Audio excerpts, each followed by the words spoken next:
Good afternoon, everybody. I think we may kick off and get started. I think a few more people will be joining us over the next few minutes, but to try and keep the webinar within the hour, we'll get started and our colleagues can join us as we get on with our schedule. So good afternoon. My name is Sarah Geraghty. For anybody here that doesn't know me, lovely to see some familiar names having joined us already. Thank you so much for your time this afternoon to join the Student Recruitment and Outreach team. So just a couple of housekeeping things before we get started. This event and webinar will be recorded, and that means that we'll have it available to you after this event if you have any particular part you want to watch back, or if you have to step out for a few minutes, don't worry, we will have the recording available. And then secondly, just to mention that there'll be a chat function available. So we're happy to take questions, and we have the team available throughout this hour. If you have questions either related to the topic we're talking about or other queries that you're hoping that we might get to address today, please do use the chat function and we get through all those questions and queries. And so we have a fairly busy schedule, and we are going to get started in a moment with opening remarks from the Director of Student Services here at NUI Galway. John Hannon has kindly joined us. And following that, we'll have a panel discussion chaired by Caroline Duggan, introducing some of our colleagues and students who will be talking about their experiences over the last year. And then following the panel discussion, we're going to have some breakout discussions. Dave, our producer, is going to break us out into separate rooms where we'll have a chance to just chat and discuss a topic that we hope will be of interest to everybody. And then we'll finish up the session with a quick introduction to the Open Day, which, as you know, is taking place on Saturday. And just to introduce the theme of this webinar, you know, we normally introduce any new programs or courses that we might have, but we thought for today's session that we would maybe take a step back and reflect on the challenges of this academic year for our sector and for our students, and how that has impacted everything we do at NUI Galway, and what it means for students going forward. And so I'll hand over to John Hannon, Director of Student Services here at NUI Galway.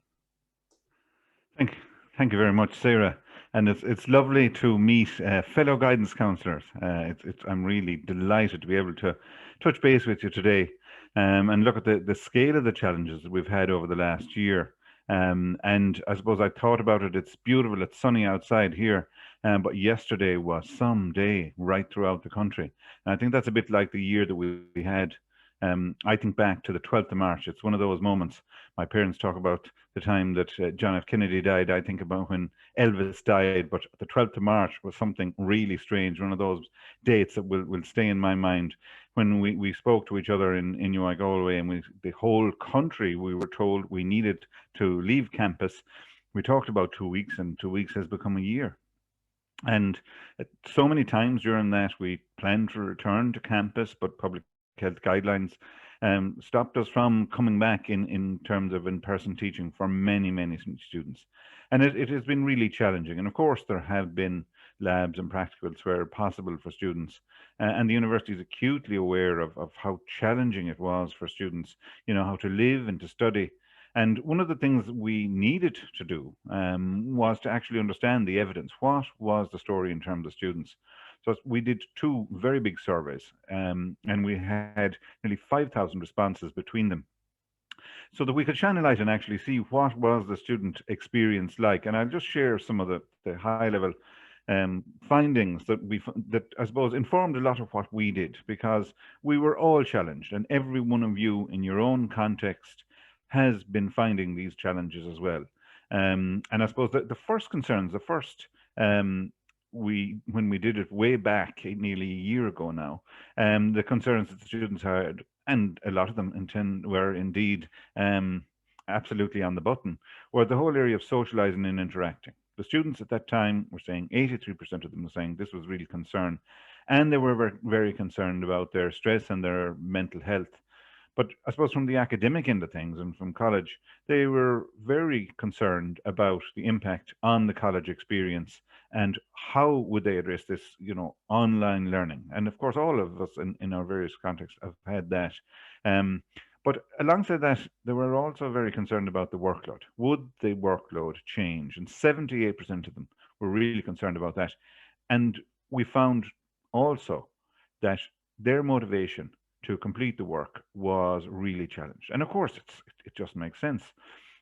So many of our students, you know, um, and students at second level and further education sector have the same kind of issue. You know that there's um, a challenge as to sitting on the side of your bed in many instances. How am I going to learn? And wouldn't it be natural to be concerned about the social and so forth? So I suppose we really put a lot of emphasis in terms of responding to that, particularly on orientation.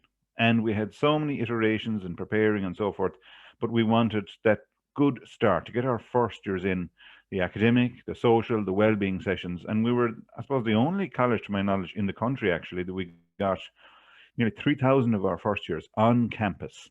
We had a whole series of events for them. They got tours, but it was a nightmare. 21 different venues.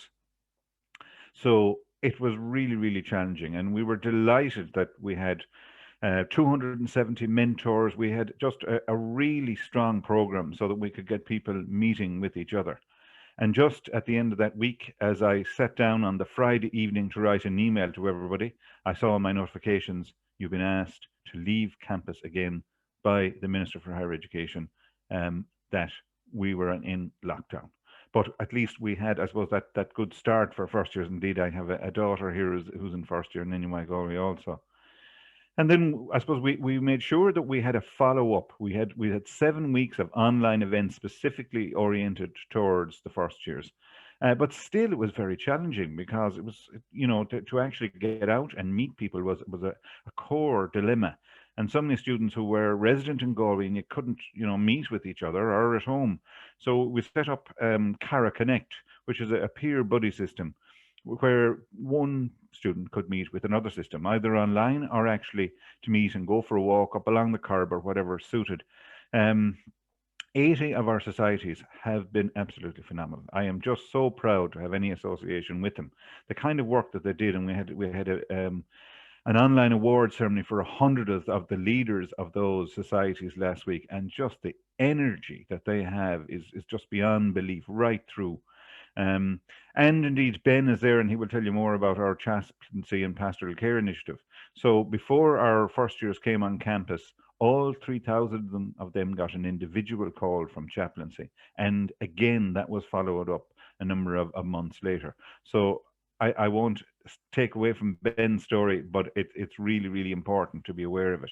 We're also conscious we had to try and adapt to the needs of this generation. You know, the website wasn't going to cut it anymore. They're sick of being on Blackboard Collaboration, Zoom, time after time.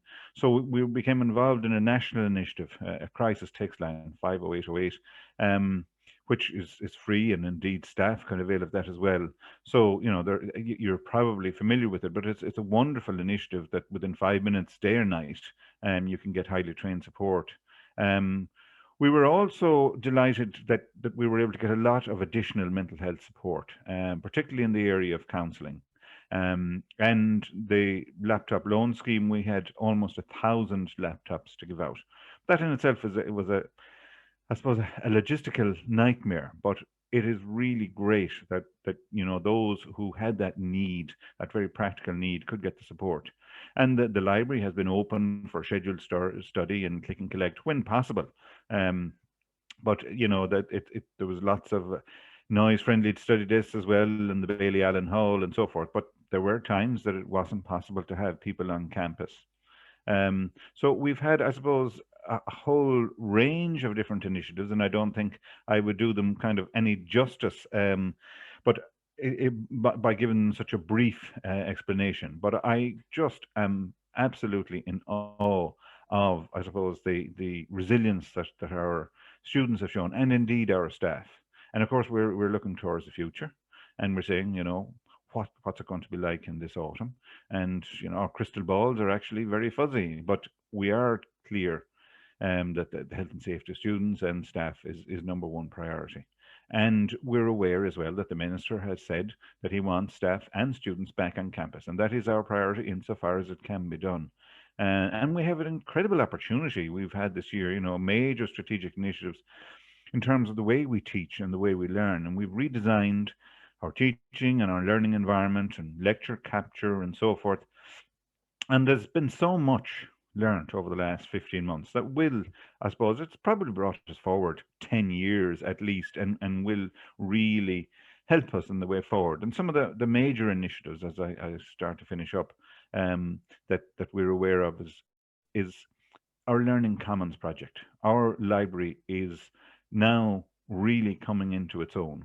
There's an enormous amount of work starting in establishing what's known as a learning commons, a new phrase to me, but it means that the old notion of going to the horse box and sitting down and studying diligently on your own is only one dimension, but there are lots of others. So we intend to have the opportunity to work in groups. We have a maker space for enterprise and so forth, so that there'll be lots of new forms of engagement for learning. That's a major multi-million project over the next couple of years.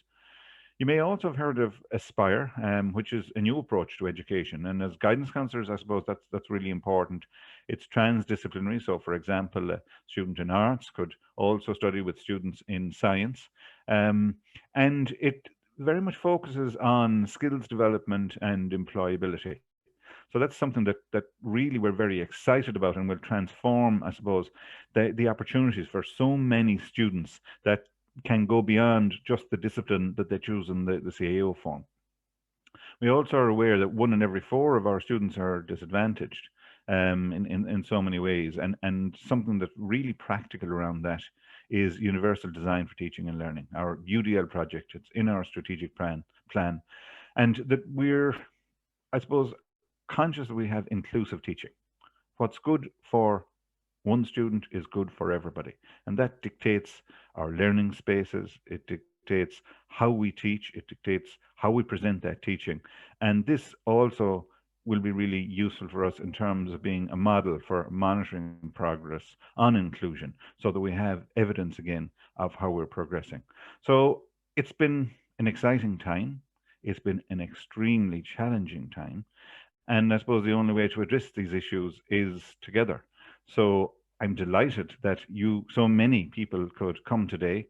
And again, as fellow guidance counsellors, I hope you have a lovely afternoon, and that with us in partnership, that we make sure that our students have a really wonderful experience, and we continue to learn from each other. And I look forward to meeting you along the way. Thank you. Thanks, John. Thank you. So I suppose maybe just to follow up on a little bit of what John was talking about there, we've pulled together a panel made up of some students and indeed academics and our Erasmus coordinator. So as I call out your name, maybe you might turn on your camera and your mics. So first up, it's Mary Lyons. Mary is the Erasmus coordinator here at the university. Then we have Ben Hughes. Ben is chaplain here at the university. You will have heard John refer to the amazing work they've been doing this year. Then we have Jodie Fox. Jodie is a 4th year student here at the university. She is studying the BSc in Environmental Health and Safety. Then we're joined by another student, Lucy Kelly. Lucy is in 3rd year on the BSc Applied Social Sciences. And then we have Dr. Noel Carl, and Noel is lecturer in Business Information Systems in the College of Business, Public Policy and Law, and is also Associate Head of Training, Teaching and Assessment. So thank you all for joining me today. Noel, I might begin with you, because obviously you heard John talking there. One area that was immediately, I guess, affected by the lockdown was teaching on campus. So can you tell us a little bit about the move to online learning? Sure, and thank you very much for the invitation here today, Caroline. It's great to be part of this. So I suppose fundamentally, we here at NUIG are fully aware that COVID-19 has and continues to have a huge impact on the lives of students, and in terms of how they adapt to this new shared reality. So that's really important to highlight that. And we spent, I suppose, considerable time, at the early stages of COVID-19 with the announcements of, in terms of government announcements. We spent, I suppose, considerable time looking at scenario planning. And how students are going to return to campus in terms of what their workload would look like, new forms of assessment and so on. And in addition, how we would reach students that had the inability to actually be on campus because of travel restrictions and so on. So again, as John highlighted, our number one priority was and continues to be the safety and well-being of our students. And we were tasked in with trying to support students with navigating through this new landscape, this online landscape. And we continue to adhere obviously to HSE advice and guidelines and trying to prevent the spread of COVID-19. But we also have a wonderful support at NUIG with CELT, the Centre for Excellence in Learning and Teaching. And they allowed us really to kind of tap into existing resources that were available across NUIG and existing training schemes. And one option that we adopted, I suppose, particularly in the School of Business and Economics, was this sort of a mentor scheme or a train the trainers kind of scheme for online teaching. And we adopted that, I suppose, quite quickly in order to kind of I suppose, build on best practice that existed already in the university, but also to ensure that we could try to tailor the student learning experience as much as possible. So we saw this as a pivotal moment to look at how can we improve on the student experience. And this had huge implications, obviously, in terms of teaching delivery and the whole on-campus activity. But for us, like the quality of teaching, the quality of assessment and so on had not changed. It was merely the mode of delivery. And the classes, as they had to, I suppose, migrate from the on-campus to the online environment. So we were tasked with changes kind of such as having to amend, with say, student timetables, having to look at new forms of assessment and what that might look like. But particularly, I suppose for us, the key factors were around the teaching and learning experience. By putting, I suppose, the student at the core, at the heart of what we do, and trying to build and evaluate that learning experience, that was something that we had at the very start as being fundamental to how we transitioned to online.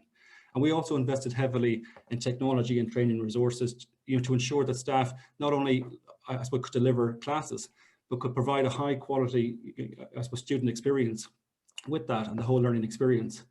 I suppose even myself, for example, I'm currently completing a project on the student experience, I suppose, during COVID-19, and I suppose particularly around the lived experience or the learning experience. And I have to say that I'm quite surprised as well, by the positive, I suppose, insights that they've experienced in terms of increased access to material, increased access to peers, and that, I suppose, that sense of being connected while at the same time trying to deal with such, I suppose, strategy, across the country and indeed across the globe.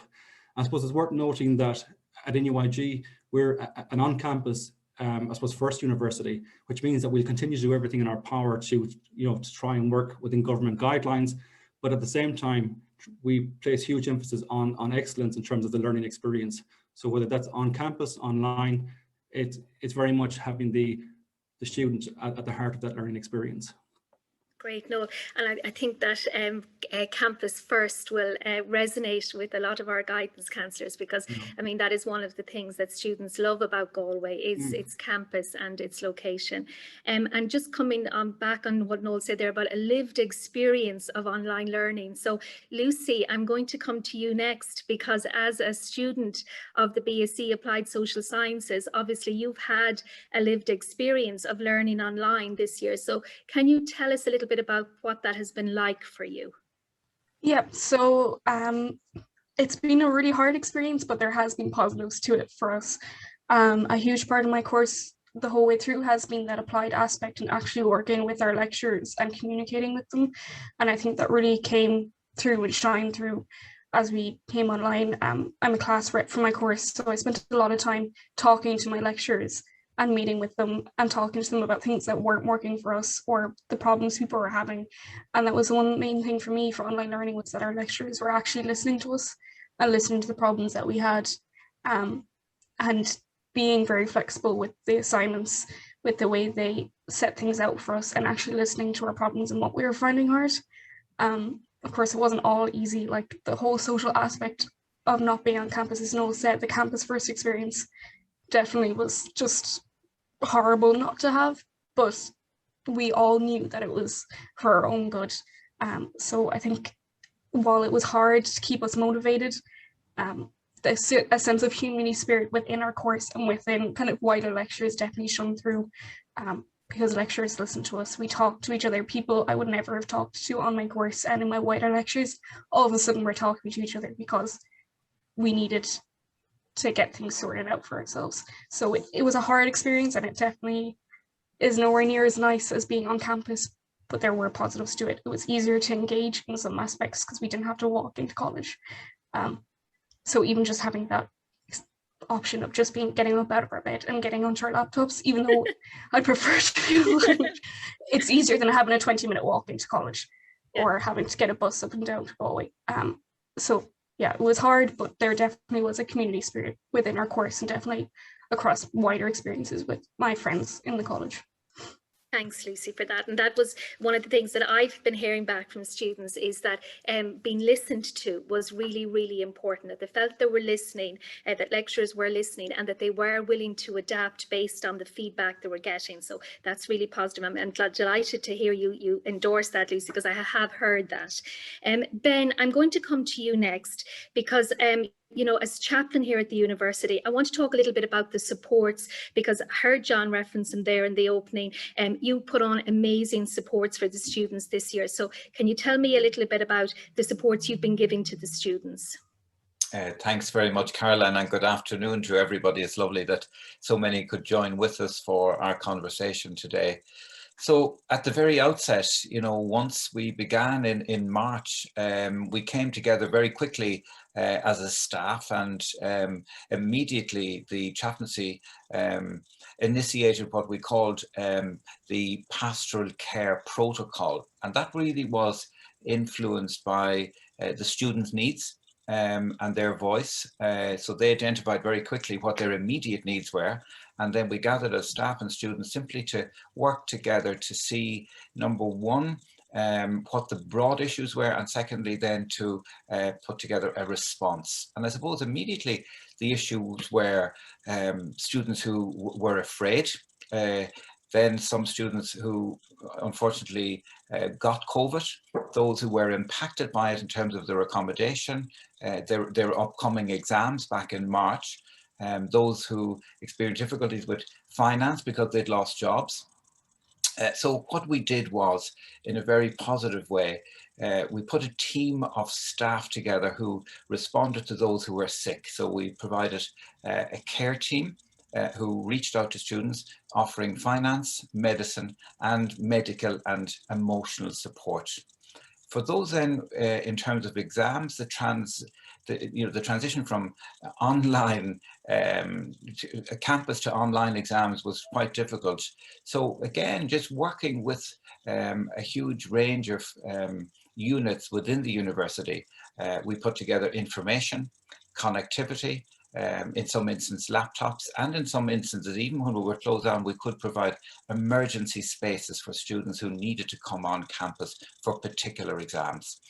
Then we worked very closely with landlords in Galway City who needed you know, reassurance about students, how long they'd be there, what kind of accommodation they needed, and in terms of following the protocol for safety with COVID.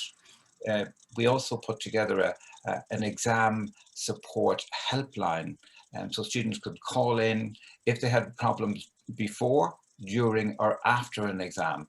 They contacted us, we relayed that information very quickly to the relevant academics, and then any issues that were there were resolved very quickly. And there was a great spirit of kindness and accommodation right across the board to somehow address the anxiety that students had in relation to exams.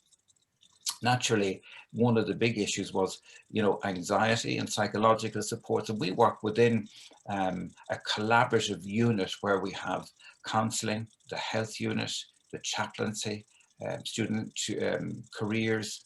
So we have a whole host of people.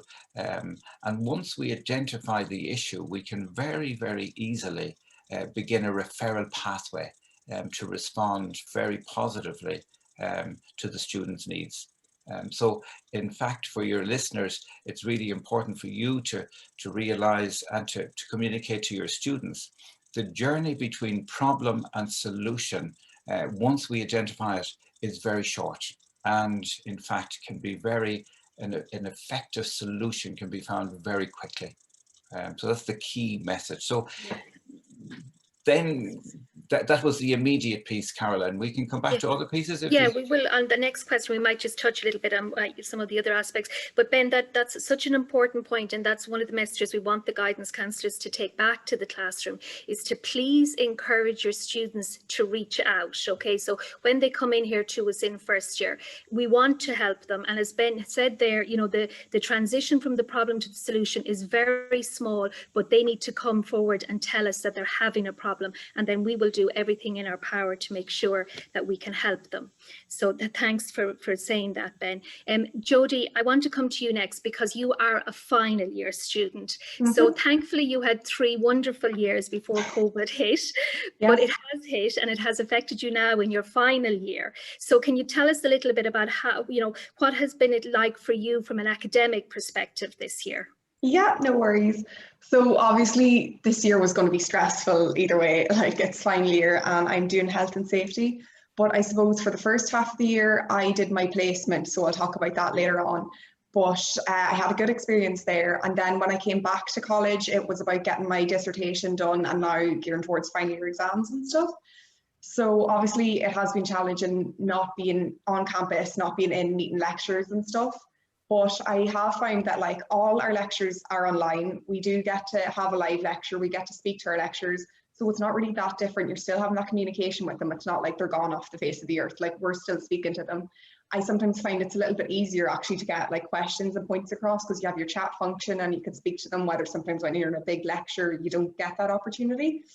And then another point was that all the lectures are now recorded. So like when I'm doing my exams, I can go back and I can look back on the lecture, which I'm finding really, really helpful at the minute. So I suppose it wasn't all bad. And another point was then for my dissertation, we had a supervisor. Everyone was like given a lecture to help them with it, which I found really, really helpful.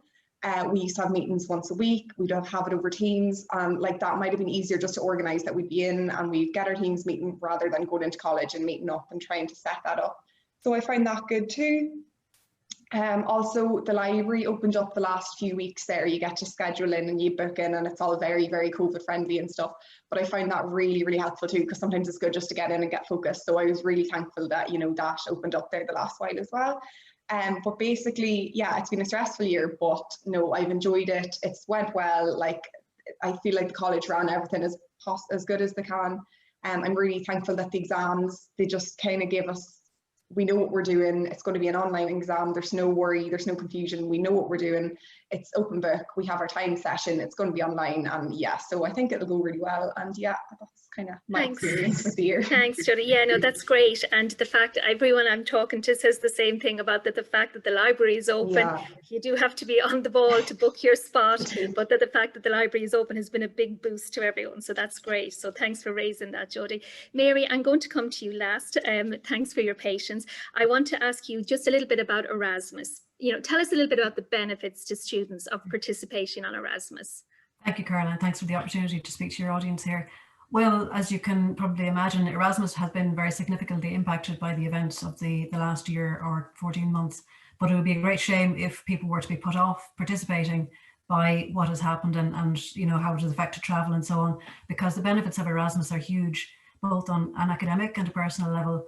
Academically, students get the opportunity to gain insights and perspectives on their field of study that they might not normally have had here. And you know, they learn new ways of approaching their studies, new ways of working. And it's no coincidence that the students, upon return to NUI Galway for final year, very often will outperform their peers who haven't been abroad. For students of languages, obviously Erasmus is just an invaluable way of improving their language skills. There's absolutely no substitute for going to the country and being immersed in the culture of the country whose language you're studying on a day-to-day basis. And obviously language students make great strides on that basis. And I suppose from a social point of view, it's a very social experience. It's a unique opportunity to make friends from all over the world, get to know other cultures, not just the culture of the country that you're living in, and a great opportunity as well to travel and get to know other parts of Europe, because obviously being situated on mainland Europe gives you that possibility to travel very easily at weekends or whatever. And I would say on the most important gains really are on the personal level.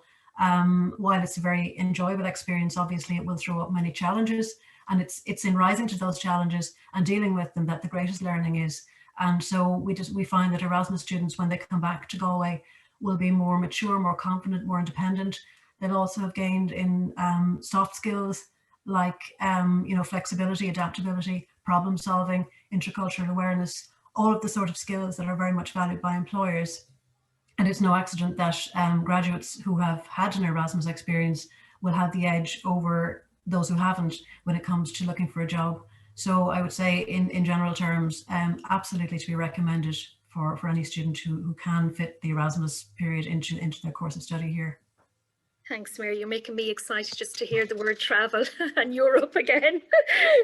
Ben, I want to come back to you because obviously the guidance counsellors who are listening to us today, they have a very stressed Leaving Cert classes in all their schools. So can you give them a little bit of reassurance about, the supports we put in place last year for our incoming and what this year will look like for our incoming first years? Sure, Caroline. And again, we have great regard for people who have been working like our teaching staff on the front line, and the enormous stresses and generosity and sometimes pressure that have been placed on them. So our thoughts are with all of the audience who've been in that position. And for your audience, I suppose it's really important to communicate to you, we appreciate greatly that transition is extremely difficult for students. And we know that coming from the type of environment that we have in Ireland in that second level school situation, moving into even a place like NUI Galway, which is still, homely and very, very student friendly in comparison to some other institutions, we understand the transition is difficult, and we really get that. So we have already put in place what we can in terms of an orientation, and hopefully that will be a full on-campus orientation. I mean, essentially, we're trying to create a positive quality of life environment that will allow students to have a full, healthy, happy and enjoyable experience, and also to support fully their academic journey. So to put in place that learning environment as well.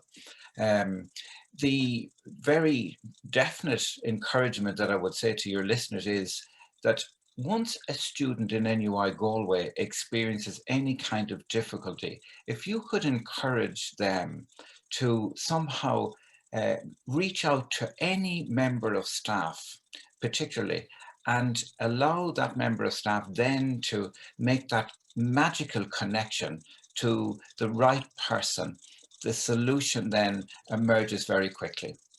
The students we meet, particularly in chaplaincy, and I want to say that chaplaincy we have an open door policy for all students, for students of faith and no faith and all faiths. And in fact, we promote just healthy engagement, well-being, and of course, belonging. And that's the key piece. Students want to have a sense of belonging on campus. And if in fact, you can encourage your students to either self-refer, that just means putting their hand up and asking for what they need. If they can, sometimes we meet students who self-refer, others then are referred by staff, colleagues, and sometimes maybe a student who knows a student that may be experiencing difficulty will come to us and say, look, my housemate or classmate is going through a difficult time. And we create the pathway for those students to come forward. So as staff, I would certainly encourage the listeners to somehow encourage your students in somehow create the skill set for them to identify where they're running into a difficulty and to ask, and we will do the rest. I always say to a student, if I don't know the answer, I certainly know somebody who knows the answer. And my experience of both staff and students, but staff in particular, we are enormously generous in trying to support the student to achieve what they come to NUI Galway for, to be successful and to get their qualifications and to move forward into a world where they will be equipped to live life happily, healthily and professionally. Thanks, Ben. Thanks for that. Such a positive message. So thank you. Jodie, I want to come to you because there's already a question in the chat about your placement. So your placement went ahead in ABV, am I right? Yeah, so my placement was in Abbey in Sligo and it was for 8 months. I started last June and I finished in January. I actually got the opportunity to do an extra month because of COVID. We weren't back to college until February. So that was a good opportunity to get. But I suppose starting from the start, the placement process began in third year. We were helped do up our CVs and everything. Then obviously when COVID hit, things were a bit more skewed. Interviews had to be moved online and stuff. And there was a few people who had their placements cancelled because obviously companies weren't looking to take on people. They might have been actually looking for people to work from home and things. But the placement office worked really, really hard with everyone, and everyone on my course actually secured a placement, which is a really good achievement. I think we were one of the only courses that actually achieved everyone getting a placement. But it was, yeah, it was a really, really good experience because it allowed me to see everything I was doing over the last 3 years and all the modules, how they actually connected and why they were relevant to me, like in my future career, I suppose. And so things that I wouldn't have been able to see before, I was like, why is this relevant? But you can see then when you get your placement. And it's also really good just to see if it's something you do want to do, like in health and safety. There's so many different industries and areas, and I did mine in pharmaceutical.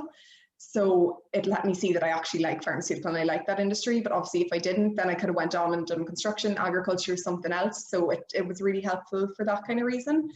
I suppose some people may think that like COVID might have impaired their placement a little bit. They might have been working from home or in the office or something. For me, it was totally the opposite. We were really, really busy. I was doing new procedures and enforcing things. So yeah, I really, really enjoyed it. I actually got a job out of my placement. So obviously that's the main goal at the end of the day. So yeah, no, the placement experience was one of the best things that I did academically through the 4 years. It really helped me, and yeah, I just really, really enjoyed it. So yeah. Great. That's the ultimate accolade for a program, that you have a job even before you graduate. So thanks, Jodie, for sharing that with us. Mary, I'm going to come back to you because we're all dying to travel again. So can you tell us a little bit about what Erasmus might look like for our students next year? Well, we're very hopeful that there'll be some kind of return to well, something like normality, because as people may be aware, obviously we had a bit of a roller coaster year in 1920 when we had to recall the majority of our students who were abroad. And then this current year, just out of concern for safety and so on, we limited the outbound cohort to a very small number of students. But this year we have an unprecedented number of people gearing up to go abroad, and I guess everybody's just dying to get away somewhere. So in terms of what it'll be like, it's very difficult to say with certainty what it will be like, but hopefully with the rollout of the vaccine process out across Europe, things are looking a little bit more hopeful. And while it's to be expected that there still will continue to be some kind of, I suppose, safety protocols in place at partner universities, and there's always the possibility of sudden lockdowns or travel restrictions, which would obviously curtail the experience somewhat. But I think we have to proceed on the basis that we're going to try and get back to normal, because it's just been such a difficult year, and it's a big deprivation really for students not to have been able to go abroad. And we had a large group of students who actually had to defer their mobility to this year. So that's probably why we have such a large number going out in the autumn. But as I said, we're hopeful. Great, thanks, Mary. So that's another positive message, so thank you. Lucy, I'm going to come to you next, because we heard John there in his opening remarks talk about the important role that clubs and societies played in helping our students feel belong. And I know you have been really involved in Alive volunteering. So can you tell me a little bit about how that went for you this year? So just for those who might know what Alive is, it's the volunteering body on campus. So it kind of is there to help students and support students and place them in volunteering opportunities, both in NUIG and in the surrounding community, both at a regional level and international levels as well. So I've been involved in volunteering since I started in first year. It wasn't a thing where I decided when I came into first year that that's what I wanted to do. It just so happened that that's where I found a huge amount of satisfaction in. And Alive has been so supportive this year in helping students stay engaged in their volunteering opportunities. So I am a CAME leader for geography. So that is where I take first year geography students and help facilitate them once a week in sessions to help them with their college work and get to grips with college life. And there's been a huge amount of support from the CAME team to actually help us adapt to the online world. So that's been a huge part of my life. It's been a lifeline for me as well as the first years, because it was giving me that this volunteering opportunity gave me some kind of structure in the week that I met with the first year students. One day I went to debrief meetings with the King team, another day, and then I planned another day with my other King leaders. And then I always loved volunteering, kind of ad hoc work, and that wasn't really available this year purely because different NGOs and charities weren't able to run events in the same way. So this semester I've actually been part of the LIFT program, which is a volunteering role that Alive set up. So that's been amazing. So that's where students were trained as facilitators about leadership. So it's with this group Lift Ireland, and it's about leading Ireland's future together. So we took groups of 4 and 5 students from all around the campus and met once a week for 8 weeks and went through a leadership theme each week. And Alive really facilitated students to actually, they first of all gave us such an amazing opportunity because it wasn't a huge undertaking. So it kind of balanced out with a lot of our coursework. And it kind of let us develop and actually socialize with each other. So that was a huge component of a lot of the volunteering roles that were offered this year, was actually letting students socialize with each other safely. And a huge part of it is Alive has always been a pioneer for letting students develop their own projects. But the Alive team this year, if you come to them with a project that you're planning on starting, or you've already started, or a fundraiser you're doing, they will do everything to help. So I've started my own small project, and they're 100% aboard to help me out and actually get my project off the ground with my volunteer work. So they've been serious pioneers in keeping students engaged outside of coursework and actually giving them a bit of that experience of socializing with other people while also developing like civic skills. Yeah. Great, thanks Lucy. So some advice there maybe for the guidance counsellor as well, to encourage your students to get involved in the clubs and societies, get involved in Alive, even if it is virtual. You heard Lucy talk there about how there are opportunities for socialising from those activities, so maybe take that message back to your students as well. So finally, Noel, this is the last question of the panel, and I'm just going to ask you, I read an article recently that described COVID as a time machine that has propelled us 20 years into the future. So can you look into your crystal ball there now and tell me what learning and teaching is going to look like in this new environment? Sure. I wish I could. I would try to paint in that.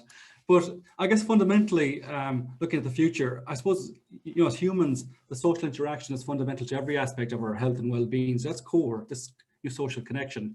And we got to think about what is university without actually having students on campus. So we all want to be on campus. And as I mentioned earlier, at NUIG, we're fully aware of COVID-19 and the effects that it has had and continues to have, and the huge impact that has on students and their overall experience and indeed their expectations. So the pandemic, and I suppose our transition to online education as a mode of education delivery, I think it's really provided us with an opportunity also to experiment with ways to enhance that, I suppose, student learning experience that I mentioned earlier. And trying to, I suppose, deliver online education, as I'm sure many of the participants here are aware of, it's quite challenging. It's not simply a matter of just replicating what you do on campus and apply that online. It's much more challenging and demanding because there's an expectation of 24/7 online support as well that goes with that. But I think it's created a pivotal moment, a pivotal stage where we can envisage how we might begin to exploit the use of technology, for example, in large classes. So we're very conscious that students need some sort of social interaction on campus. That's important. And I think that's what got us through our own experiences on university. And it's the same for lecturers. We love to engage with students, and I suppose being off campus, it also creates kind of a sense of that need or desire to be back on campus much more quickly. So from a second level, I suppose students' perspective, it's been a very challenging year, with Leave Uncertain now, they just want to get back to some sort of normality, and especially their transition to university. So being on campus is important to all of us. It's worth noting again that the on-campus experience is not just confined to an in-classroom experience. It's much broader than that.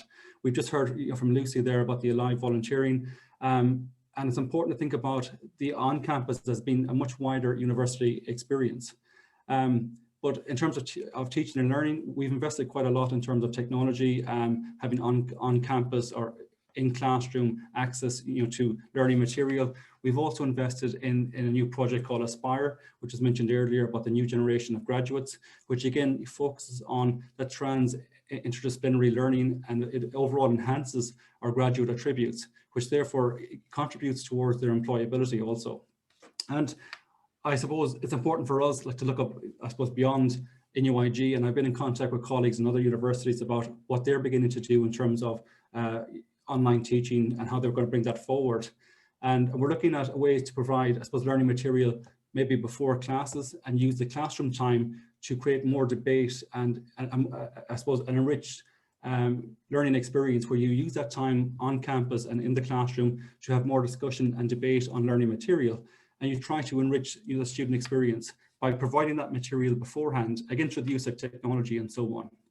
So we know that there's many online tools such as chat and I suppose other techniques that can actually reduce the student anxiety in large classrooms. I think that was mentioned earlier. And how we begin to use these tools to encourage more engagement in classroom environments. So I've got a class, for example, of about 450 students. And in a large classroom, in a large lecture hall, that's quite intimidating to try and raise the hand and feel a little awkward about asking a question. But what we found over the last year or so was your students are much more engaged and willing to have that chat function to engage in debate and content. And we know that the incoming students need a greater sense of that transition, from secondary to third level, that sense of belonging, an opportunity to try and develop their own university, I suppose, social networks and so on. So being on campus, while also using the benefits of technology, for example, with teaching and learning, it allows us maybe to look at a hybrid model going forward and how we might best exploit the use of both worlds. For example, recorded lecturings and improving communication and so on. So we think the hybrid model might be something that's worth investigating, but again, having the student at heart in terms of their learning experience. That's wonderful. Thank you, Noel. Thanks to the panel. I'm going to hand over now to my colleague Sarah for the next part. So thanks everyone. Thank you for your input. Thank you, Caroline, and thank you to colleagues and to students for being so open and generous with your experiences and your expertise. It's really lovely to hear from you.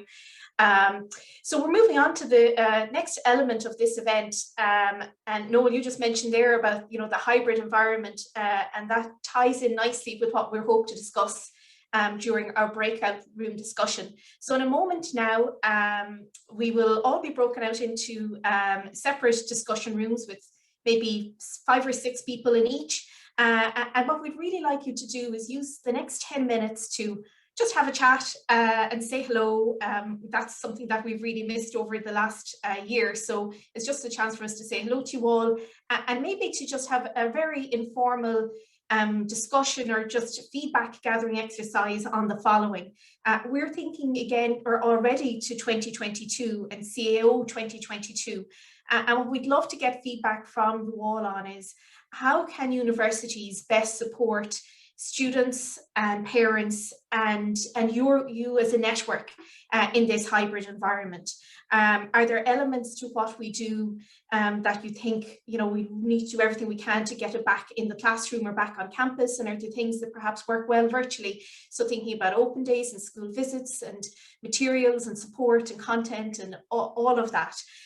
So you'll have a staff member hopefully in each room, and what I'd ask is if we had one willing guidance counsellor in each of those rooms who would perhaps volunteer for the small job of perhaps just making some small notes on the key feedback that comes through in your group on things that we need to be thinking for 2022. And I'll provide an email address once we all come back into the main room in 10 minutes time on how you can send us back that feedback. So very grateful if in each room one person would put up their hand and kindly be that volunteer. So I'll hand over to Dave now to split us out into rooms, and we'll see you back here in this main room in 10 minutes time. Thank you. Hi everyone, I hope we're all back. I'm back in the main room, and thank you very much for sharing your feedback with us. We had hoped of a time where we'd maybe be able to go around to each of the 5 rooms and share some of our feedback, but just with time has gotten away on us a little bit. So what I might ask you to do is, I'm sure our colleagues from NUI Galway will have picked up some feedback, but if there's anything else that strikes you after this call that you think you'd like us to think about in planning for 2022 and thinking about, you know, open days, events, campus tours, school visits, etc. Please do email us on caohub@nuigalway.ie, and we'll be sure to incorporate that into our planning. So before we finish up, I just wanted to give you a sense of what's planned for our upcoming open day. So as you might know, open day is taking place on Saturday, this coming Saturday the 8th. And from 11 a.m. to 4 p.m. And I just thought I'd give you a quick glance at the program and what it involves. So we've a few small tweaks to make to the program, and it will be finalized tomorrow morning. And then we will send you a copy that you'll a PDF version that you will have. We're also sending it to any of the students who've registered for the event, but we just wanted to give you maybe a little sense of what it involves. So the open day will be hosted on our own website, nuigalway.ie/open days. Visitors will be able to navigate from the homepage of the website, so very easy to access. And altogether, we have 68 live and some pre-recorded talks. We'll have 6 panel discussions. And taking feedback that we got from previous open days, we have a very strong student voice in those panel discussions. So we have a student panel discussion in arts, business, law, science and engineering, hotel management, and in other places. An international student panel discussion also. And then we have 15 chat rooms for live text Q&As. So these are places where students and parents and any other visitors can ask their particular queries relevant to them. So I'm not going to go into too much detail, but just to mention that we have a range of hubs of where activity will be taking place. We have a student experience hub where we'll have talks on topics such as sport, FETAC, access, volunteering, and then we'll have a range of Q&A sessions parallel to all of that, open from about 11 a.m. or 12 a.m. right up to 3:30 or 4 o'clock, where we're taking questions from individuals on all of those topics. And then parallel to the Student Experience Hub, we'll have an Arts Hub, a Business and Law Hub, Science and Engineering Hub, and a Medicine, Nursing and Health Sciences Hub. So there's a lot of detail here, and I just want to give you a sense of what one of those hubs might look like. So this is the Science and Engineering Hub. As you'll see, the schedule kicks off from 11 and activity runs all the way to 4 o'clock. So we have some broad talks. So for example, there at 12:20, there's an introduction to science at NUI Galway, and that's followed by an introduction to engineering at NUI Galway. And then throughout the day, there'll be more course or industry specific science and engineering talks, such as genetics, genomics and biomedical science, physics, climate and exposure session, for example. And then separate to all of those talks, you'll see at the very bottom of the hub, running from 1 o'clock to 4 p.m, there will be a Q&A session. So this is a live chat room where visitors will be able to answer queries. And this is what each of our hubs will look like, a mix of talks, panel discussions, and then live Q&As. So that schedule will be available tomorrow, and we'll be sending it to all of you and also to all students who have registered for the event. And then I have one final event just to mention to you that might be of interest to your students, particularly if you have any students who have an interest in innovation, entrepreneurship and creativity. It's a fully funded summer camp called Inventioneers. It's on from the 8th to the 11th of June, and it's open to TY and senior cycle students. Students can apply as an individual or as a team of 5, and the closing date is Friday, the 28th of May. The event runs, as I said, a summer camp from the 8th to the 11th, and it's a 10 a.m. to 3 p.m. event. It's a very interactive program, only 100 places available. So when we're sending the program to the open day to you all tomorrow, we'll include the booking information on that. And that's a camp that could be of interest to some of your students. So I'll just stop sharing my screen there and just see if there's any questions on the chat before we finish up. My colleagues and I are happy to stay online here for a few minutes to answer any questions that come up in the chat, or if anybody wants to turn on their camera and ask a question to us, that's fine too. We've run slightly over time, so we appreciate you may have to go. So just want to say thank you very much for joining us and for your time and your feedback. And we'll stay online for a few more minutes for anybody who has any final questions. Thanks, Sarah. Just a quick one. Sorry if I missed this. It was mentioned. Any plans for other summer schools?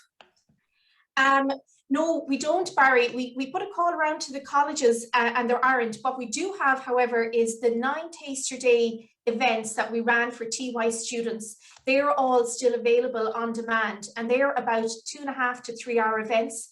So if any of your classes, missed any of those, they could go back and use that content and give them an introduction to a subject area. Their content is very similar to a summer school, but I think all focus over the summer will be on planning for September and getting us back to campus in some way for September.